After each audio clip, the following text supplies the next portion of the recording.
Right. सो ये कहा जाता है कि महंगाई कम होनी चाहिए, और महंगाई कम हो तो उसे अच्छी चीज माना जाता है, लेकिन महंगाई कम होना एक बुरी चीज भी है। और क्यों है? उसका कारण यह है कि जब पिछले साल के मुकाबले ओवरऑल इकोनॉमी की महंगाई जो है ऊपर नहीं जा रही, दैट मीन्स डिमांड नहीं बढ़ रही। जितनी सप्लाई है उतनी ही डिमांड रहेगी, तो महंगाई नीचे रहेगी। It will stay close to 0-1%।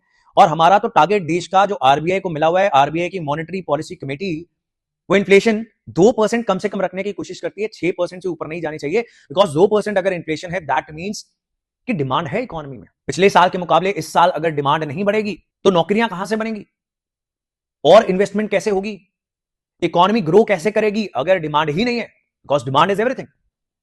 अब ये तो हो गया ओवरऑल, अगर इकोनॉमी के अंदर महंगाई कम है तो हमने बात की।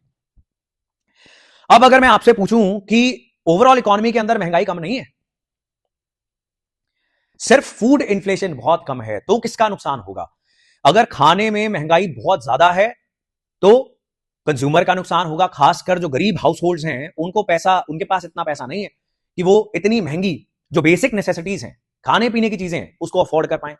लेकिन अगर महंगाई बिल्कुल 0% हो गई खाने पीने की चीजों में, food inflation is very low, अब किसका नुकसान है? अब उसको उगाने वाले का नुकसान है, बिकॉज उसको अच्छा दाम नहीं मिल रहा, बिकॉज डिमांड ही नहीं है ना। ये बात समझे आपके? नहीं समझे?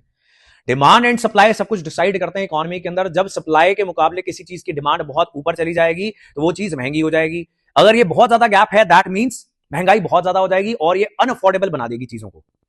तो धीरे धीरे सप्लाई भी कवर अप करती है। सप्लाई आ गई तो इतना गैप ठीक है। अगर ये ऐसा हो गया कि सप्लाई ज्यादा होगी मान लो, तो प्राइसेस गिरने स्टार्ट हो जाएंगे, तो फैक्ट्रीज बंद करनी पड़ेंगी। और किसानों के पास तो ये भी ऑप्शन नहीं है। फार्मर्स आर प्रोड्यूसिंग क्रॉप्स, और फूड इन्फ्लेशन में अगर महंगाई बिल्कुल 0% पे आ गई है तो उनको पिछले साल के मुकाबले अच्छा दाम नहीं मिल रहा।